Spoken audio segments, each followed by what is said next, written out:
आज का हमारा टॉपिक है नीश। ठीक है, जब हम नीश पढ़ते हैं तो हमें दो टर्म्स क्लियर होने बहुत ज़रूरी है। एक टर्म है हैबिटाट और दूसरा टर्म है नीश।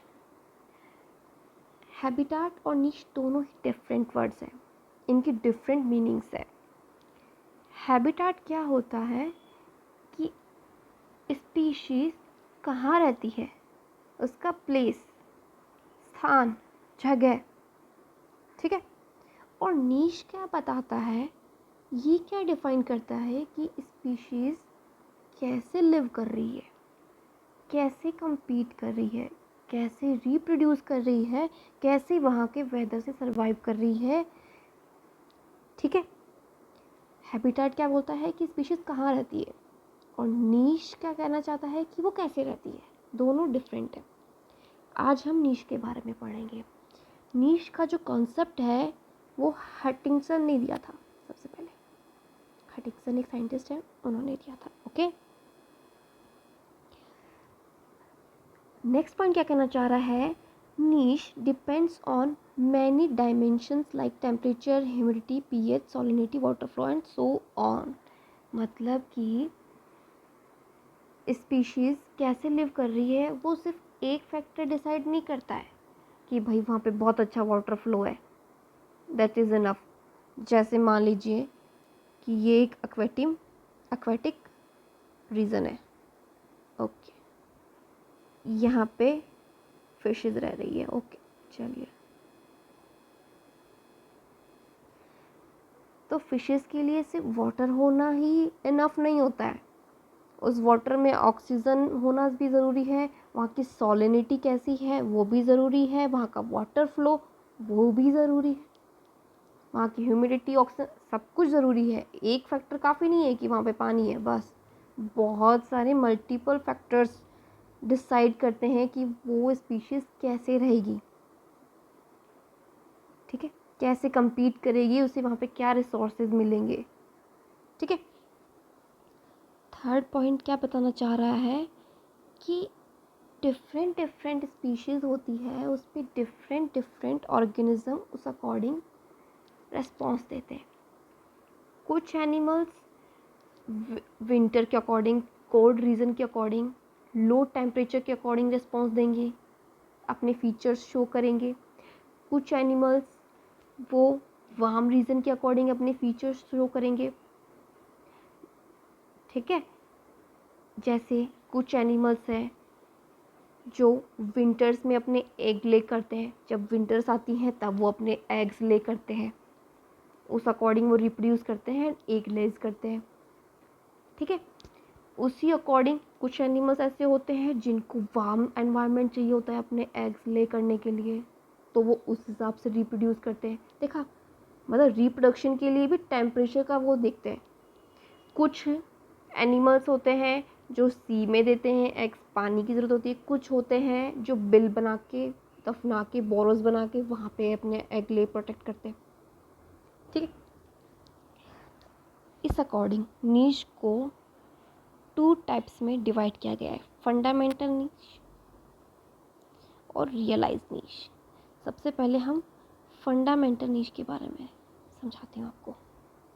फंडामेंटल नीश क्या बताना चाह रहा है कि जो भी एनिमल फंडामेंटल नीश में रहता है, जो भी स्पीशीज़ फंडामेंटल नीश में रह रही है, उसे किसी भी तरह का कंपटीशन फेस नहीं करना पड़ रहा है, किसी भी तरह का इंटरफेरेंस फेस नहीं करना पड़ रहा है, ना उसे किसी भी चीज़ की स्कैरसिटी है, टेम्परेचर भी परफेक्ट है, एनवायरनमेंट भी परफेक्ट है। बट ऐसा तो बिल्कुल भी नहीं हो सकता। ये तो बहुत ही थ्योरेटिकल बात है कि एक स्पीशीज़ जहाँ रह रही है उसे किसी भी चीज़ से प्रॉब्लम नहीं हो रही, ना वहाँ के एनवायरनमेंट से कोई इंटरफेरेंस, मतलब कोई ह्यूमन एक्टिविटी भी नहीं हो रही वहाँ पे, और कोई कंपटीशन भी नहीं है, और रिसोर्स तो भरपूर है। ऐसा बिल्कुल भी नहीं होता। ठीक है, तो इसे थ्योरेटिकल नीश कहते हैं।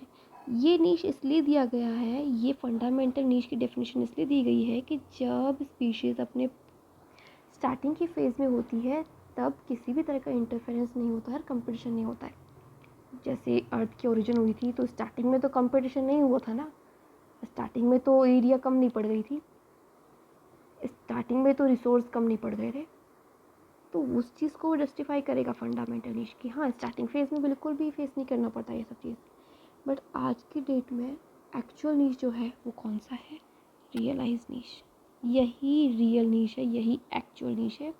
आज की डेट में सभी एनिमल्स, सभी स्पीशीज़ किसी न किसी के थ्रू इंटरफेरेंस फेस करती है, कंपटीशन फेस करती है। अब ये कंपटीशन सिर्फ रिसोर्सेज के लिए नहीं होता है कि सिर्फ रिसोर्स के लिए कंपटीशन हो रहा है, रिसोर्सेज के साथ साथ टेरिटरी का भी इन्फ्लुएंस होता है, टेरिटरी के लिए भी कंपटीशन होता है, मैटिंग पार्टनर के लिए भी कंपटीशन होता है। जो फिट होगा, जो सबसे ज़्यादा फिटेस्ट होगा, उसी को ही फीमेल सेलेक्ट करेगी। ये सेक्शुअल सिलेक्शन में पढ़ेंगे अपन, फिटेस्ट को ही फीमेल सेलेक्ट करती है, ठीक है। मतलब कंपटीशन रिसोर्स के लिए भी होगा, टेरिटरी के लिए भी होगा, मैटिंग पार्टनर के लिए भी होगा, ठीक है। एक एग्जांपल के थ्रू समझाने की कोशिश करती हूँ जो बुक्स में भी गिवन है। एक सी टाइप बनाने की कोशिश करती हूँ, ठीक है। ये रॉक, बार्निकल्स जानते हैं कुछ? बार्निकल्स एक तरह के क्रस्टेशियंस होते हैं। दो तरह की स्पीशीज होती है बार्निकल्स की, बैलेनस एंड थैलेमस। ये बार्निकल की स्पीशीज होती है। जो थैलेमस होती है, ये वाले बार्निकल्स, ये रॉक्स के अपर साइड को कवर रखते हैं।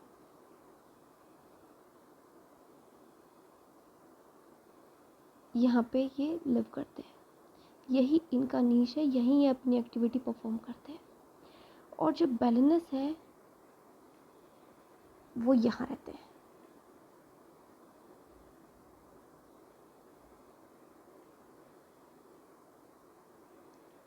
ये अपनी नीश डिसाइड कर चुके हैं, ठीक है। थैलेमस नीचे नहीं आता और बैलेनस यहाँ नहीं आता, ठीक है। इसका नीश ये है और इसका नीश ये है, ये दोनों ही अपनी रियलाइज्ड नीश में है। अगर मैं इसको फंडामेंटल नीश के अकॉर्डिंग अंडरस्टैंड करवाना चाहूँ तो क्या होगा? अगर मैं यहाँ से बैलेनस की स्पीशीज रिमूव कर दूँ, रिमूव कर दी मैंने बैलेनस, तो कुछ टाइम बाद आप नोटिस करेंगे कि जो थैलेमस है, ये जो बार्निकल्स है, वो पूरी रॉक को कवर कर लेगा। इससे हमें क्या पता चला कि ये स्टार्टिंग में तो अपने रियलाइज नीश में रहा था, लेकिन अगर इसे रिमूव कर दिया जाए तो ये अपने फंडामेंटल नीश में आ जाएगा। मतलब कि एक्चुअल में ये ऊपर भी रह सकता था और ये नीचे भी रह सकता था, ठीक है। बट मैंने कहा था कि फंडामेंटल नीश ये थ्योरेटिकल है, इसे कभी ना कभी तो कंपटीशन फेस करना ही था। तो इसमें दूसरी स्पीशीज़ बैलेनस इंसर्ट करवाई गई। तो हमने देखा कि जो थैलेमस है, इसने अपर वाला सी यहाँ से इंडिकेट कर देती हूँ, थैलेमस ने अपर रीजन चूज़ किया और बैलेनस ने नीचे वाला। अब ये अपनी रियलाइज नीश में है, क्योंकि कंपटीशन होना तो लाजमी है, ठीक है। सो आज का हमारा ये टॉपिक यहीं ख़त्म होता है। Thank you so much.